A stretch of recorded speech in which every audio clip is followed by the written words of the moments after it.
माननीय उल्काताई, तुषारजी, निखिलजी, व्यासपीठावरील सर्व मान्यवर आणि जमलेल्या माझ्या बांधवांनो, भगिनींनो आणि मातांनो,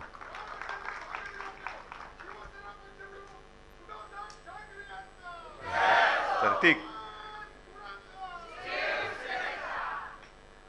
पहिल्या प्रथम मी उल्काताई तुमच्या सोबत ज्या सर्व स्वयंसेवी संस्था आणि त्यांचे कार्यकर्ते इथे आलेत त्यांना धन्यवाद देतोय, कारण तुम्ही लोकसभेमध्ये करून दाखवलेला आहात. तसं पाहिलं तर लोकसभेपर्यंत आपला असा काही राजकीय वगैरे संबंध किंवा संपर्क नव्हता, पण लोकसभेच्या निमित्ताने एक वातावरण देशात झालं की आत्ताचं हे जे सरकार दुर्दैवाने दिल्लीत बसले केंद्रात परत, हे संविधान बदलायला निघाले आणि ते निघालेलंच होतं. त्यांच्या मनातलं ते काळं बाहेर आलंच होतं. आता ते किती म्हणो की हा फेक नरेटिव्ह हा त्यांचाच शब्द आहे आणि त्याला ते बळी पडले. तसं नाहीये. शेवटी अनुभवाचे बोल हे जास्त महत्त्वाचे असतात. गुरु हा लागतोच, पण अनुभवासारखा दुसरा गुरु नाहीये. आणि म्हणून तुषारजी, आपण जे म्हणालात की आज जो काही निकाल तिकडे लागलाय, काश्मीरमध्ये लागलाय, हरियाणामध्ये लागलेला आहे, हे प्रत्येक राज्य आणि त्या राज्यातली जनता आपापल्या अनुभवाला जागून निर्णय घेत असतं. तसं पाहिलं तर तुम्ही लोकांचा जो आग्रहनामा मांडलात आणि ज्या काही अपेक्षा शिवसेनेकडनं आणि महाविकास आघाडीकडनं व्यक्त केलेल्या आहेत, त्याच्यात वेगळं काय, वेगळी अशी कोणती गोष्ट आहे की आजपर्यंत आम्ही बोलत नव्हतो? तुषारजी, तुम्ही एक आणखी, म्हणजे मी आता सगळं पहिलं सगळ्यांचे 2-3 मुद्दे घेतो, मग मला काय थोडं बोलायचं ते मी बोलतो. तुषारजी, तुम्ही एकदम वर्मावरती बोट ठेवलेले आहेत. गुजराती आणि मराठी असा वाद कधीच नव्हता आणि तो होऊ नये अशी आमची इच्छा आहे. पण तुमच्याच भाषेत तुम्ही जे सांगितलं की 2 गुजराती ठग जे तिथे बसलेत, एक मान्य करावंच लागेल की त्यांनी केवळ मुंबईमध्येच नव्हे तर संपूर्ण देशात गुजरात आणि देश अशी मध्ये एक भिंत बांधलेली आहे. अयोध्येमध्ये का हरले, वाराणसीमध्ये का पाठी गेले? कारण अयोध्येतल्या लोकांना तुम्ही जाऊन विचारा. मला जी काही अगदी हाताच्या बोटावरती मोजण्याएवढी लोक भेटली, एक तर तिथले खासदारच माझ्याकडे घरी येऊन गेले होते मातोश्रीला. आता अयोध्यामधली लोक ही काय हिंदुत्ववादी नाही आहेत का, जिथे राम मंदिर बांधलं? मग अयोध्येत जिथे राम मंदिर बांधलं, घाईघाईत बांधलं, गडकं बांधलं, निवडणुकीच्या आधी एक उरकायचं म्हणून तो कार्यक्रम उरकलात, एवढं होऊन सुद्धा तो तिथला राम तुम्हाला का पावला नाही? अयोध्येत तुमचा पराभव कोणी केला? याचं कारण आज अयोध्येतलं जे चित्र आहे की ते म्हणाले हे सगळं जे काय आम्ही केलं हे कोणासाठी केलं? अदानीसाठी केलं का? लोढासाठी केलं का? जे अनेक कारसेवक तिथे गेले, काही शहीद झाले, रक्तबंबाळ झाले, काहींना आयुष्यभरचं अपंगत्व आलं, हे कोणासाठी त्यांनी केलं? लोढासाठी केलं? कोण? सगळे कॉन्ट्रॅक्टर यांच्या राज्याचे, कॉन्ट्रॅक्टर गुजराती. आता ते तर म्हणतात तिकडे की पुजारी पण तिकडनं आणतात. का करताय हे सगळं? हा जो काही लढा आहे, शिवसेना मुळामध्ये जी काही शिवसेना प्रमुखांनी स्थापन केली, ती प्रत्येक राज्यात भूमिपुत्राला न्याय तिथल्या तिथे मिळालाच पाहिजे. महाराष्ट्राच्या भूमिपुत्रांचा प्रश्न आहे, तिथे मराठी माणसाला न्याय मिळालाच पाहिजे. याचा अर्थ असा नाही की आम्ही इतरांचे शत्रू आहोत. आम्ही आमचा हक्क मागतोय आणि न्याय हक्क मागणं हा काही गुन्हा नाही, हा काय अपराध नाहीये. असं मला नाही वाटत कुठेही संविधानात लिहिले की न्याय हक्क मागणं हा गुन्हा आहे. आम्ही न्याय हक्क मागतो आहोत आणि प्रत्येक राज्यामध्ये त्याला तो न्याय हक्क मिळालाच पाहिजे. मग जो आमचा लढा आहे तो मुसलमानांविरुद्ध आहे का? असं मला एक वाक्य शिवसेना प्रमुखांच्या भाषणातलं काढून दाखवा की सगळे मुस्लिम आपले शत्रू आहेत. नाही. आमचा लढा जो आहे तो महाराष्ट्रप्रेमी किंवा महाराष्ट्रप्रेमी आणि महाराष्ट्रद्रोही, देशद्रोही आणि देशप्रेमी हा लढा आहे. जो आपला देश आहे, ज्या देशासाठी मी जीव द्यायला तयार आहे, असं कोणी जो बोलणारा असेल, आणि काही लोक अशी होऊन पण गेलेत की ज्यांनी खरोखर देशासाठी आपला प्राण दिलेला आहे, तो जात पात धर्माने कोणी असला तरी तो आमचा आहे, हे आमचं हिंदुत्व आहे. आणि ज्याप्रमाणे मी लोकसभा निवडणुकीच्या प्रत्येक प्रचार सभेच्या भाषणात ते काही जणांना पोटात गोळा आला की जी शिवसेना प्रमुख आपल्या भाषणाची सुरुवात करायचे, पहिल्यांदा करायचे की जमलेल्या माझ्या तमाम मराठी बांधवांनो, भगिनींनो आणि मातांनो. मग त्यांना जेव्हा कळलं की अरे जरा थोडा हिंदू आणि हिंदुत्वावरती एक आघात होतोय, मग त्यांनी सुरुवात केली की जमलेल्या माझ्या तमाम हिंदू बांधवांनो, भगिनींनो आणि मातांनो. आणि लोकसभेत मला जेव्हा लक्षात आलं की संपूर्ण देशावरतीच एक घाला आलेला आहे, एक बोगस हिंदुत्वाचा बुरखा घालून माझ्या देशाचं संविधान हे बदलू पाहत आहेत. आणि म्हणून मी माझी भाषणाची सुरुवात केली होती, देशभक्त जमलेल्या माझ्या तमाम देशभक्त बांधवांनो, भगिनींनो आणि मातांनो. काय चुकलं माझं याच्यात? काय देशभक्तांमध्ये हिंदू येत नाही, देशभक्तांमध्ये मुसलमान येत नाही, ख्रिश्चन जे कोणी असतील ते येत नाही त्याच्यामध्ये? आज सुद्धा महाराष्ट्र रक्षणासाठी, महाराष्ट्र धर्माच्या रक्षणासाठी जो कोणी माझ्या सोबत येईल तो माझा आहे. तो असेल हिंदू असेल, मुस्लिम असेल, ख्रिश्चन असेल, शीख असेल, कोणी असेल, गुजराती आहेत. महाराष्ट्र रक्षण करणं, महाराष्ट्राचा धर्म राखण्यासाठी म्हणून जो कोणी आपल्या सोबत येत असेल तो आम्हाला पाहिजे. कारण हे संकट फार मोठं आहे. जो एक तुम्ही नवीन महाराष्ट्र घडवण्याची अपेक्षा व्यक्त केली, नवीन महाराष्ट्र घडवण्याची गरजच नाहीये. माझ्या महाराष्ट्राचं जे स्वत्व आहे ते टिकवलं तरी माझा महाराष्ट्र कित्येक पावलाने अनेक इतर बाकीच्यांपेक्षा पुढारलेला आणि सुधारलेला माझा महाराष्ट्र आहे. ते स्वत्व टिकवा फक्त, बाकी काही नको. नवीन महाराष्ट्र घडवणार म्हणजे काय घडवायचं? काही नाही. आपलं जे स्वत्व आहे, मला एक सांगा, तुम्ही कोणतेही क्षेत्र घ्या, क्रांतिकारकांचं क्षेत्र घ्या, साधू संतांचं घ्या, समाज सुधारकांचं घ्या, कलाकारांचं घ्या, साहित्यिक आहेत, सगळे आहेत, अगदी जवान आहेत, असं एक क्षेत्र सांगा की जिथे इतर राज्यांपेक्षा माझा महाराष्ट्र मागे आहे. कोणतंच नाहीये. माझा महाराष्ट्र प्रत्येक क्षेत्रात हा पुढे आहे. हा आपला महाराष्ट्र आहे, माझा महाराष्ट्र आहे. आणि असा महाराष्ट्र प्रत्येक क्षेत्रात पुढे असल्यानंतर काय म्हणून आम्ही या दोन ठगांची गुलामगिरी स्वीकारायची? कोण लागतं तुम्ही आमचे? दुर्दैवाने तुम्ही तिकडे बसलात, आमचंच पाप आहे. कोणी तुम्हाला ओळखत नव्हतं तेव्हा तुम्हाला खांद्यावर बसून आम्ही नेलं, हे आमचं पाप आहे. हे मी जाहीररित्या मला कबूल करावं लागते. हे दुर्दैव आहे. पण जेव्हा गरज होती तेव्हा तुम्ही आमचा खांदा वापरलात. म्हणजे खांद्याचे दोन्ही अर्थ होतात. तेव्हाही तुम्हाला दिला, आताही तुम्हाला द्यायची इच्छा आहे राजकारणामध्ये. आता सुद्धा आमची इच्छा आहे की राजकारणात तुम्हाला खांदा द्यावा. जनता वाटच बघते. पण ही जी काय एक मतलबीपणा आहे, हा मतलबीपणा तुमचा लपून नाही राहिलेला. वापरा आणि फेकून द्या. कशासाठी? काय? कोण तुम्ही आहात? कोण? काय म्हणून तुम्हाला देश पाहिजे? आणि देशातली लोकशाही का तुम्हाला संपवायची? जर लोकशाही नसती तर तुम्ही निवडून आला असतात का? आज निवडून आल्यानंतर तुम्ही जी काही लोकशाही खतम करण्याची भाषा करता आहात आणि नवे तशी पावलं टाकता आहात, ही पावलं ही आता लोकांनी ओळखली पाहिजेत. लोकांचा आग्रहनामा मला मान्य आहे, पण नुसता आग्रहनामा करून चालणार नाहीये. तुम्ही आग्रहनामा काय वाचलात आत्ता, आणि ठीक आहे मला मतं पाहिजेत, मी म्हणतो सगळ्याच्या सगळा आग्रहनामा जसा आहे तसा मंजूर. पण हा आग्रह जसं जनता आमच्याकडनं धरते तसं जनतेकडे माझा आग्रह आहे की पहिल्या प्रथम हे जे काही सरकार आहे, घटनाबाह्य सरकार आहे, ते तुम्ही घालवा. हा माझा आग्रह तुम्ही मान्य केलात तर मी तुमचा आग्रह मान्य करण्याच्या परिस्थितीत येऊ शकेन ना. एकतर्फी आग्रह होऊ चालत नाहीये. कारण मला काय पाहिजे? मी एक 1.5 महिन्यापूर्वी षण्मुखानंद हॉलमध्ये महाविकास आघाडीचा जो कार्यक्रम झाला तेव्हा जे जाहीर केलं तेच सांगतो. कारण उल्काताई तुम्ही बोललात की महाविकास आघाडीमध्ये जर काही वाद होणार नसेल तर, मी तेव्हाही बोललो, आत्ताही बोलतो, काँग्रेसने आज नाव जाहीर करावं किंवा राष्ट्रवादीने करावं. काँग्रेस आणि राष्ट्रवादीने एकमत बघावं. मी त्यांच्यापैकी कोणी नाव जाहीर केलं तरी माझा आत्ता पाठिंबा तुमच्या सगळ्यांच्या साक्षीने देतो. चला होऊन दे.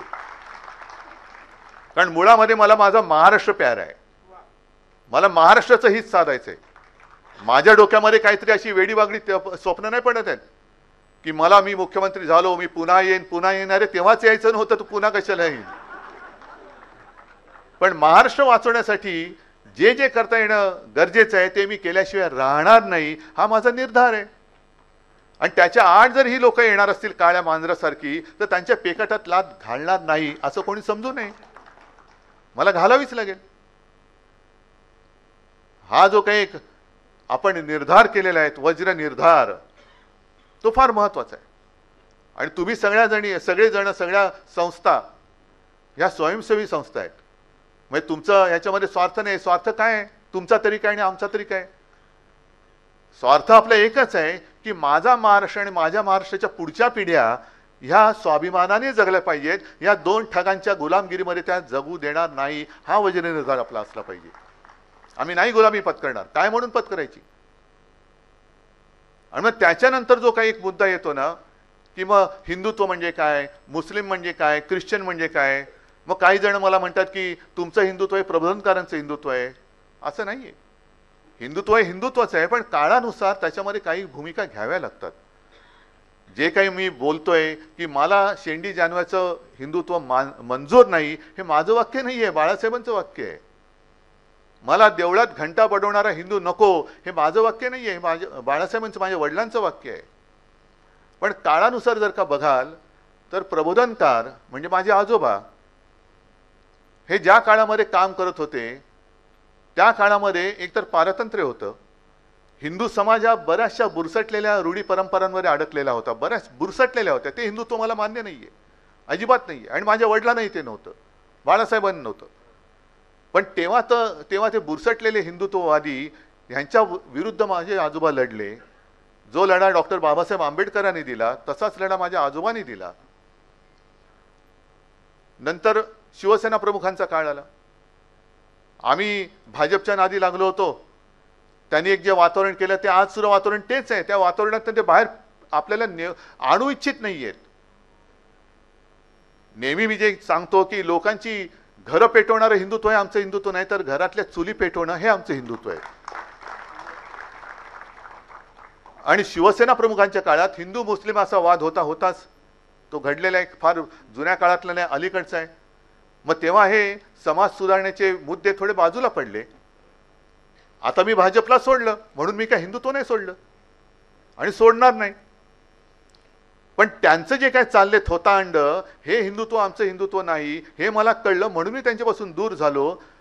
आता माझ्यासमोर परत ते बुरसटलेले हिंदुत्ववादी जर उभे राहणार असतील आणि त्यांच्याशी मी लढत असेल तर तुम्हाला कदाचित हे वाटणं स्वाभाविक आहे की माझं हिंदुत्व आहे, प्रबोधनकारांचं हिंदुत्व आहे. हिंदुत्व हिंदुत्वच आहे. हे कोणावरही अन्याय करणारं हिंदुत्व नाहीये, अजिबात नाहीये. यांचं जे काय चालतं मोदींचं, निवडणुकीपर्यंत सबका साथ आणि निवडणूक जिंकल्यानंतर मित्राचा विकास, हे आमचं हिंदुत्व नाहीये. आज या कठीण काळामध्ये म्हणजे यांनी एवढा नालायकपणा केलेला आहे की ज्या शिवसेनेने तुम्हाला कठीण काळामध्ये साथ दिली, सोबत दिली, संगत दिली, काय तेव्हा सत्ता काय हो, आपले महापालिका निवडून येणं, एखाद दुसरा आमदार येणं, खासदार एक दोन निवडून आले म्हणजे स्वप्नवरच वाटत होतं. राज्यामध्ये आपले आमदार निवडून आले, मुख्यमंत्री झाले, पंतप्रधान तर खूप अवघड किंवा अशक्यप्राय गोष्ट होती. मग वाजपेयी पहिले पंतप्रधान झाले, 13 दिवसाचे का होईना पण पंतप्रधान झाले. केवढं अप्रूप वाटलं होतं की जणू काय आता स्वर्ग दोन बोट काय, जणू काय स्वर्गातच आलो, असे ते सगळं वातावरण होतं. एकूण शिवसेना आणि भारतीय जनता पक्षाच्या आयुष्यामध्ये युतीच्या काळात सत्ता किती काळ आमच्याकडे होती. एक कठीण काळामध्ये आम्ही त्यांना साथ दिली होती. हे तिकडे माडीवरती चढले आणि आम्हाला लाथा घालायला लागले. हा जो काही आपमतलबीपणा आहे हा देशाला म्हणजे केवळ आपल्यालाच नाही तर देशाला घातक आहे, संपूर्ण देशाला घातक आहे. आणि म्हणून तुम्ही संस्था ज्या काम करतात निस्पृहपणाने, काय व्हायचं मला काय नको रे, पण तुझं वाईट होऊ नये ही माझी इच्छा आहे, ही माझी तळमळ आहे. तुमचं लोक का ऐकतात? कारण त्यांना माहिती आहे हा मत मागायला नाही येत, हा माझं मत बनवायला येतो. मत बनवणं आणि मत मागणं ह्याच्यामध्ये फरक आहे. तुम्ही मत बनवणारी लोक आहात आणि त्यामुळे तुमचं महत्व फार मोठं आहे. जिथे आम्ही पोचू शकत नाही, ठीक आहे ना, असं धरून चला की जाहीर सभा आहे, ह्या तर मला रोज मी लहानपणापासून बघतच आलेलो आहोत. पण तुम्ही जे काम करता ते घरोघरी जाऊन करता म्हणून लोक तुम्हाला, कदाचित राजकारण्यांना ते दार उघडत नसतील पण तुम्हाला दार उघडतात आणि आपुलकीने तुम्ही त्यांची विचारपूस करता म्हणून तुमचं फार महत्व आहे. आणि म्हणूनच आजचा हा जो काही कार्यक्रम केला, तुम्ही सुद्धा कोणत्याही राजकारणी पक्षाच्या राजकारण्याच्या वळचणीला न जाणे तुम्ही सगळे लोक आम्हाला आमंत्रित करताय, तुम्ही आमच्या सोबत येऊ इच्छित आहे, म्हणजे नक्कीच ही क्रांतीची सुरुवात होते, ही क्रांतीची सुरुवात होते. आणि तुम्हाला नेमकं काय करायचंय उल्काताई, बाकी ह्या सगळ्या गोष्टी ज्या आहेत त्या तुमच्याकडनं आणखीन मी समजून घेणार. आपण एकदा दोनदा बसलो होतो. फक्त जरा आज सुद्धा मला थोडीशी घाई काय की तुमच्याशी बोलताना घरी माझ्याकडे महाराष्ट्रातून बाकी आलेले लोक मला दिसत आहेत. आता रोज माझे त्यांच्याशी गाठीभेटी सुरू आहेत. तुमचं महत्त्वाचं काम काय आहे की जनतेला भ्रमातून बाहेर काढणं. आणि भ्रम कोणता आहे की असं धरून चला की आता ही प्रचारची सभा आहे आणि आम्ही सगळे राजकीय पक्षाचे वेगवेगळे लोक सगळे नेते इकडे आलेलो आहोत. आणि मी जर तुम्हाला सांगितलं की तुम्ही मला मत दिलत तर मी तुम्हाला चंद्रावरती घर देईन, तुम्ही काय बोलाल? जुमला नाही, यांना विचारा. देताय तुम्ही? देणार? तुषारजी तुम्ही तर महात्माजींचे पंटू आहात. उल्काताई तुम्ही मोठ्या समाजसेवी आहात. निखिलजी तुम्ही आहात. चंद्रावरती घर नाही देऊ शकत? मी देतो घर तुम्हाला. मग तुम्ही विचार काय करता, अरे चंद्रावरती घर मिळणार नाही मला पण माहिती आहे, सगळे नाही म्हणते, पण हा हो बोलतोय. मग ह्याला दिलं तर मिळणार नाहीच आहे, पण ह्याला दिलं तर हा हा हो बोलते. एकदा देऊन बघू ना, मिळालं घर तर. आणि मग त्याच्यानंतर निवडून दिल्यानंतर मग तुम्ही काय म्हणालात आता, ए चुनाव के दरम्यान ऐसे जुमले करने ही पडते हैं. मग त्यांचे अच्छे दिन आएंगे वो गले की हड्डी बन गया. अरे शाकाहारी माणसाच्या गळ्यात हाडं अडकायला लागली आश्वासनाची तर कसं चालणार असं? वो अच्छे दिन हमारे गले की हड्डी बन गया, हड्डी अटक गई. काय हे सगळी जुमलेबाजी. या जुमलेबाजीमध्ये लोक सुद्धा बघतात की अरे काय करायचं तरी काय. आणि मग दुर्दैवाने म्हणा, कारण मी स्वतः त्याचा अनुभव घेतलेला आहे. प्रचाराच्या दरम्यान मी जेव्हा फिरतो, ग्रामीण भागात फिरतो, आता सुद्धा 1-2 महिन्यापूर्वी गेलो तर संभाजीनगरमध्ये एका शेताच्या बांधावरती उतरला. आमदारच होते सोबत. शेतकऱ्यांशी बोललो. शेतकऱ्यांनी माझ्या पाया पडले की उद्धवजी तुम्ही आम्हाला देवासारखे आहात, तुम्ही आमचं कर्ज माफ केलं, सगळं केलं. ठीक आहे, मी काय उपकार नाही केले. आता जसे योजनांचं यांना म्हणजे नुसतं असं काय शब्द वापरायचा कळत नाही, पण एका मागोमाग योजनांचा पाऊस पाडतायत. अंमलबजावणीचा दुष्काळ आहे, पण एक एक योजना दणादण जाहीर करतायत. आणि मग जाऊन समारंभ करतायत, पैसे देऊन लोक आणतायत, एसटी गाड्या देत आहेत, फुकटच्या साड्या वाटतायत. आणि मग आल्यानंतर लोकांना सगळ्या महिलांना विचारतात मिळाले की नाहीत पैसे तुम्हाला. अरे तू काय घरनं पैसे आणलेस तुझ्या? आमच्या हक्काचे पैसे तू ढापलेस. एक तर सरकार स्थापन करतानाच 50 खोके घेतलेस, मग गद्दाराला 50 खोके आणि बहिणीला फक्त 1500. फोडाफोडी करताना लाज नाही वाटली, गद्दारी करताना लाज नाही वाटली. आणि आत्ता हे आमचेच पैसे आम्हाला देऊन तू माझ्या महाराष्ट्र धर्माशी गद्दारी करायला लावतोयस. हा माझा महाराष्ट्र धर्म नाहीये.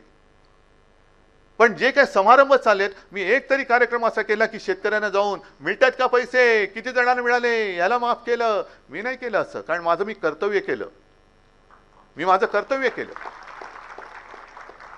करोना काळामध्ये सुद्धा जे काही केलं हे ते पुसून टाकायला बघतायत. अरे तुमची जी काही भाजप शासित राज्य होती आहेत त्यांच्या तुलनेत माझ्या महाराष्ट्राचं काम बघा. आणि तिथे जर का मी मागे पडलो ना तर मी पुन्हा कधी कोणाला तोड नाही दाखवणार. काढा मांडा हिशोब. मग कारण नसताना भुई थोपटत बसायचं, करोना काळातला घोटाळा करू. अरे तुमच्या व्हेंटिलेटर आणि तुमच्या सगळ्यामध्ये किती घोटाळा झाला. एक तर पीएम केअर फंडातला घोटाळा कोण बोलतच नाही त्याच्यामध्ये, केवढे मोठे केले. म्हणजे आता एवढे घोटाळे झालेत की आता 70,000 कोटीचा घोटाळा लाचतो. मी काय 70,000 म्हणजे काय सुट्ट्या पैशाचा घोटाळा. एवढे घोटाळे मोठे झालेले आहेत. हे सगळे तुम्हाला लोकांसमोर मांडावे लागतील. गावागावामध्ये जेव्हा होर्डिंग लागतात ना, आता तर जाहिराती, हा सगळा आपला लुटीचा पैसा आहे, हे आपल्याला लुटतायत. म्हणजे छत्रपती शिवाजी महाराजांनी सुरत लुटली होती स्वराज्यासाठी, हे 2 ठग माझा महाराष्ट्र लुटतायत, महाराजांचा महाराष्ट्र लुटतायत. आणि तोच लुटीचा पैसा वापरून स्वतःची जाहिरात करतायत. एसटीची जाहिरात, ह्याची जाहिरात. आणि मग सरकारची जाहिरात लागल्यानंतर मोठे मोठे सगळे, म्हणजे यांचं बजेट बघा किती असेल. मोठमोठे सगळे तारका आणि तारे घेत आहेत आणि आम्हाला डोळ्यासमोर काजळ चमकवत आहेत. यांचं बजेट किती मोठं असेल. 50 कोटी लोकांना गॅस सिलेंडर दिले. तुम्हाला सगळ्यांना काय वाटेल, मला नाही मिळालं, पण यांचा फोटो आहे, मोदींचा फोटो आहे, सरकारी जाहिरात आहे, सरकारवरती नसला तरी सरकारच्या जाहिरातीवरती अजून लोकांचा विश्वास आहे. मग 50 कोटी लोकांना मला नाही मिळाले, पण 50 कोटी म्हणतात म्हणजे बाजूच्यानं मिळालं असेल, बाजूच्या गावात विचारलं तर मला नसेल मिळालं पण ह्याला मिळालं असेल. हे असं प्रत्येकाला वाटत, म्हणजे जे नरेटिव्ह म्हणतात ना, फेक नरेटिव्ह, हे जाहिरातीच्या माध्यमातून हे बिघाडी सरकार दाखवते तुम्हाला की आता असं होणार, आता असं झालं, आता तसं झालं. काय नाही, हे सगळं फेक नरेटिव्ह हे ते करतायत. आणि म्हणून मला तुमची आवश्यकता आहे की तुम्हाला गावागावात जाऊन, जे मी सांगितलं होतं 14 साली नरेंद्र मोदींनी केलं होतं चाय पे चर्चा, आता 14 साली चहा कितीला मिळायचा आणि आता कितीला मिळतो तो भाग वेगळा, त्याच्यावरती पण एकदा चर्चा करा. दूध किती महागलं, साखर किती महागली, मग त्याच्यावरती जीएसटी किती लागला, ह्याच्यावरती पण चर्चा करा. आणि शिवसैनिकांनी मी लोकसभेच्या आधी कार्यक्रम दिला होता की होऊनच जाऊ दे चर्चा. जा गावातल्या वाड्या वस्त्या पारांवरती बसा आणि काय कुठल्या गावात काय योजना आणल्या त्याचा एक आढावा घ्या, तुम्ही करा त्याचा एकदा फडशाच पाडा तुम्ही. काय ही योजना, महिलांसाठी योजना मिळाल्या का, शिक्षण आता तुम्ही जे काय मला एक दिलं त्याच्यात केजी पीजी, काय केजी टू पीजी महिलांना मोफत शिक्षण मला वाटतं आहे. पण शिकलेली महिला आपण एसटी वरती वगैरे बघतो, मुलगी शिकली, प्रगती झाली आणि पुढे काय 1500 देऊन घरी बसवली. मुलगी शिकली, प्रगती झाली, 1500 देऊन घरी बसवली, कारण काम नाही द्यायला आम्हाला. उपयोग काय त्या शिक्षणाचा, शिक्षणाचा उपयोग तरी काय, शिक्षणाचा उपयोग होणार असेल तर या पुढच्या गोष्टी आहेत. उद्योगधंद्याचा नाही पत्ता. कोविड काळामध्ये सुद्धा जे आपण उद्योगधंदे इकडे आणू इच्छित होतो, सामंजस्य करार झाले होते, गद्दारी करून आणि सरकार पाडल्यानंतर सगळे उद्योग कुठे गेले. तुषारजी मी नाही बोलत, हे वास्तव आहे, हे वास्तव आहे. का मला दोन तुमच्या भाषेत सांगायचं, या दोन ठगांना विचारायचंय, का तुम्ही आमच्या सुखामध्ये मीठ कालवताय, का मीठ कालवताय, का हा भेदभाव करताय, का हे वैमनस्य का वाढवताय. आणि म्हणून शिवसेनेची स्थापना करताना शिवसेना प्रमुखांनी जे एक सांगितलं होतं, मराठा मराठेतर 96 कोळी 92 कोळी, ब्राह्मण ब्राह्मणेतर, स्पृश्य अस्पृश्य, घाटी कोकणी असे सर्व भेदाभेद गाडून मराठी माणसाची भक्कम एकजूट बांधा. मग तीच आज वेळ आलेली आहे. आणि मराठी म्हणजे आम्ही तर आहोतच, पण आता तुम्ही सांगितलं की तुमची मातृभाषा मराठी आहे. हे सगळे इथे जन्मलेले आहेत आणि वर्षानुवर्षे इकडे राहत आहेत, ते सगळे आम्ही मराठी मानतोच आहोत. पण ते मराठी मानून आमच्यासोबत येत आहेत की नाही हा प्रश्न आता त्यांना सुद्धा विचारण्याची गरज आलेली आहे. की जेव्हा राज्य संकटात असताना, राज्य लुटलं जात असताना आम्ही लढायला उभे आहोत. अभिमान आहे मला माझ्या महाराष्ट्राचा की संपूर्ण देशामध्ये लोकसभेमध्ये महाराष्ट्राने या मुजोर सत्ताधाऱ्यांना गुडघ्यावरती आणलं, ह्याचा मला अभिमान आहे. नाहीतर 400 पार काय, 500 पार काय, 1000 पार, नुसतं आर पार चालले होते. पण त्यांना गुडघ्यावरती आणण्याचं काम करू शकला तो फक्त आणि फक्त छत्रपती शिवरायाचा महाराष्ट्र करू शकला. आणि तोच महाराष्ट्र आज आपल्याला वाचवण्यासाठी आपण एकत्र यायचंय. त्याच्यामुळे तुमच्या ज्या काही मागण्या आहेत, मी शुक्लाजींना सांगितलं की तुम्ही ज्या काही सगळ्या गोष्टी मांडल्या, बसा आमच्या अंबादासजींबरोबर बसा. अंबादास दानवे आहेत, वचननामा, आम्ही जाहीरनामा आग्रहनामा म्हणतच नाही, आम्हीचा वचननामा असतो. जे बोलतो ते करून दाखवतो आणि जे करणार असतो तेच बोलतो. तर तुम्ही जरूर त्या मागण्या आमच्याकडे द्या. त्याच्यावरच्या योजना काही असतील, धोरणं, एक मला आवडला शब्द, योजना आहेत पण धोरणं नाहीत. हा एक आवडला मला शब्द, योजना आहेत. आणि योजना म्हणजे कशा, हेच मोफत साडी वाट, 1500 रुपये दे, हे आहे, पण हे धोरणात्मक नाही आहेत ना. लोकांना दुर्गामी परिणाम ह्याचा काय होणार आहे. किती काळ माझी बहीण 1500 रुपये घेऊन तिच्या बेकार भावाला सांभाळणार आहे. किती काळ माझी आई 1500 रुपये घेऊन तिच्या मुलाला सांभाळणार आहे, बेकार मुलाला, ज्याला नोकरी नाहीये. घर कसं चालवणार, मुलाचं शिक्षण कसं करणार. आम्हाला हक्काचं पाहिजे. आणि ह्यांचं जे चाललंय ना की तुम्ही हक्क नाही मागायचे, हक्काचं मागाल तर तुमच्यावरती आम्ही ईडी, इन्कम टॅक्स, सीबीआयच्या रेट टाकू, तुम्हाला जेलमध्ये टाकू, आम्ही देऊ ती भीक घ्या आणि गपचूप पडून राहा. आम्ही सांगू त्या शब्दाच्या बाहेर जायचं नाही. ही मुजोरी माझा महाराष्ट्र सहन करणार नाही. अजिबात करणार नाही. आणि म्हणून आजपासून जे मी म्हटलं की ही क्रांतीची सुरुवात आहे. क्रांती म्हणजे काय लगेच जाऊन काय हाणामारा करायच्या, रक्तानी करायचं असं नाहीये. जशी पूर्वी बुलेटनी क्रांती झाली, आता बॅलेटनी होऊ शकते, बॅलेटनी होऊ शकते. आणि ती करण्यासाठी मला तुमच्या सगळ्यांची साथ, सोबत आणि संगत पाहिजे. बाकी मला भावी बिवी काही नाही. मला दिसतोय तो माझा छत्रपतींचा महाराष्ट्र, शाहू फुले आंबेडकरांचा महाराष्ट्र धोक्यात आहे. तो हे लुटायला निघालेत आणि त्याचं रक्षण कसं करायचं हाच एक प्रश्न माझ्यासमोर पडलाय. पण तुम्ही सोबत आलात, आम्ही तर उतरलेलोच आहोत.